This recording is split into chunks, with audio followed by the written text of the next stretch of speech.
Metroid, released in 1986 for the Nintendo. Metroid, released in 1986 for the Nintendo Entertainment System and the beginning of one of Nintendo's more interesting franchises, places you in the role of a completely generic and totally nondescript bounty hunter charged with the mission of eliminating the Mother Brain and its group of space pirates before they could harness the power of the Metroids, strange jellyfish-like creatures capable of sucking away the life force of anything it latches onto. Now, how you choose to accomplish that goal is up to you, as Metroid is somewhat of an open, non-linear world where you can pretty much go wherever you please. Well, not at first because you have very limited abilities and very limited firing range, but eventually you'll acquire some power-ups that will enhance your skill set as well as your endurance and also your pea shooter, but whatever.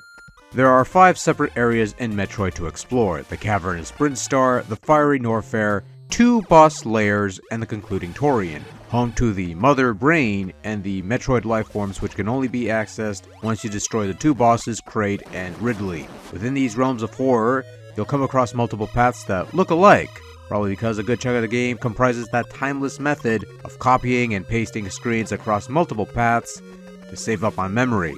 Because of this memory-conserving method, as well as the lack of any kind of map function, it can be very easy to lose track of where you're going, especially early on, unless you start to develop a healthy familiarity with the game's layout. Starting Metroid off, you begin with 30 health points and a putrid blaster with limited range. Aside from the overall goal of beating the bad guys, it seems as though you're given no real indication as to where you're supposed to go, or what you're supposed to do. Oh noes, you're completely lost and stuff. But while there's no clear indication as to where to go or what to do, there's a bit of a logical progression in Metroid, certain paths inaccessible without acquiring certain abilities. Can't fit into that little path? Get the morph ball and turn into a ball that can fit through that little path. You can't blast down that red door? You probably need to find some missiles. Can't shoot downwards? Well, you'll have to wait a game or two, but in the meantime you could get the bombs and that'll take care of that. Door too high up? You probably need to get the high jump boots, that sort of thing. It's not the most straightforward thing, oftentimes it's confusing deja vu due to the recycling of terrain, but does somewhat make sense if you put some thought to it. Control in Metroid is a bit of a mixed bag, but for the most part works pretty much like a dream.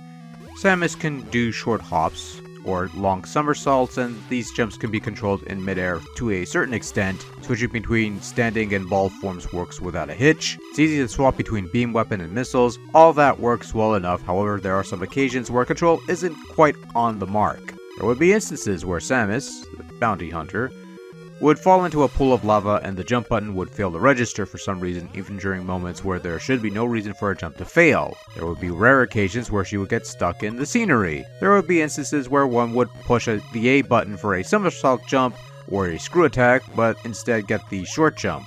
These are minor issues that occur infrequently, but they do happen from time to time, and often at the most inopportune times. Because Metroid is such a huge game for its time, the game includes a password system that can be used to save your progress, as it were. The password system used in Metroid is the same system used in Kid Icarus, complete with upper and lowercase letters and numbers and random characters. They gave us the password system to replace the save feature that was in the original Family Computer Disk System version, but the password system gave us Justin Bailey. So that's something, I guess? That's all I got.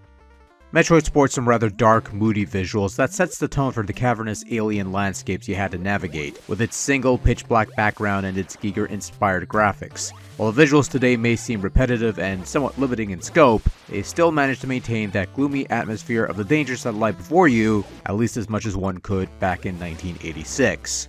And indeed, repetition is the name of the game in Metroid when it comes to level layouts, adding a sense of sameness and confusion that can cause a wayward player to be lost in the mazes of Zebes. All because the graphics and the blocks tend to look the same, you have no visual cues to differentiate the various tunnels of the various areas, and are often left to wonder if you're in a new tunnel or you're just backtracking. The character designs are simplistic in nature, yet fittingly menacing. Well, Ridley looks a bit cartoonish, all things considered, but he'd make up for it in later incarnations, so really, who cares?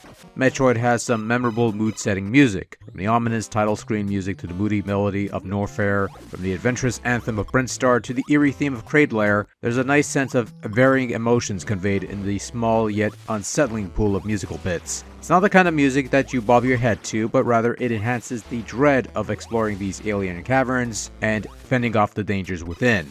The sound effects in Metroid are your typical 8-bit sounds and don't really annoy you that much. Metroid was a natural progression in the evolution of video games, going from the straightforward side-scrolling level-based action of Super Mario Bros. To a more open-ended adventure that could be tackled in any fashion, filled with weapons and accessories to aid you in your adventure, large worlds to explore, a plethora of secrets to uncover, and multiple endings to encourage players to complete the game more quickly than before. And in that regard, Metroid should be commended for its non-linear gameplay and moody atmosphere that makes it a highly regarded game in the NES library. With that having been said, however, Metroid is not without its picky issues. The constant recycling of screens means similar looking caverns that can cause the player to lose track of his or her bearings, unless they were to memorize the overall world map or draw one themselves. They could do that too. The control issues, while minute, does take its toll on the overall experience, and then there's the password system that starts you off at the entry point of the current world with only 30 hit points and no energy tanks filled if you've collected any, resulting in needlessly dragged out grinding of energy.